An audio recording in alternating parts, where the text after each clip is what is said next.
சிம்மராசிக்காரர்கள் அரசாங்கம், அரசியல் சார்ந்தவர்கள், அரசு சம்பந்தப்பட்டவர்கள், அரசு கான்ட்ராக்ட் எடுக்கிறவங்க, அது தவிர ஹெச்ஆர், ஹியூமன் ரிசர்ச், அது தவிர அட்மினிஸ்ட்ரேட்டிவ் இன்சார்ஜ், இந்த மாதிரியான பொசிஷனில் இருக்கிறவங்களுக்கெல்லாம் சற்று பின்னடைவு இருக்கும். ரொம்ப ஜாகிரதையாக இருக்கணும். உடல் நலத்தில் ரொம்ப கண்காணிப்பாக இருக்கிறது நல்லது. திருமணமாகக்கூடிய வாய்ப்பு நிச்சயமாக உண்டு. குழந்தை பிராப்தி ஏற்படக்கூடிய பாக்கியங்களும் நிச்சயமாக உண்டு. இந்த காலகட்டத்தில் உங்களுடைய முயற்சிகள் எல்லாம் வெற்றி பெறக்கூடிய காலகட்டமாக அமையும். இந்த முயற்சிகள் சில நாட்கள் தள்ளி போடுறது நல்லதுன்னு சொல்கிறோம். அந்த சில நாட்கள் சந்திராஷ்டம நாட்கள்னு சொல்கிறோம். இந்த சந்திராஷ்டம நாட்கள் சிம்ம ராசிக்கு அப்படின்னு பார்க்கும்பொழுது 20/2/2026 22/2/2026 வரலும் உண்டான காலகட்டம். இந்த காலகட்டத்தில் சந்திர பகவானுக்கு உண்டான எளிய பரிகாரம் அப்படின்னு சொல்லக்கூடிய நெல் அருகில் இருக்கக்கூடிய விநாயகர் கோவிலில் கொடுத்துட்டு போங்க.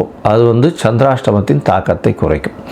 சரி, இந்த மாதம் நீங்கள் உங்களுடைய ஜாதகத்தில் தசாபுக்தி அந்தரம் சூக்ஷ்மம் சற்று கம்மியாக இருந்து அந்த அளவுக்கு விசேஷம் இல்லை அப்படின்னா நீங்கள் அருகில் இருக்கக்கூடிய சூரியனார் கோவில் போயிட்டு வாங்க.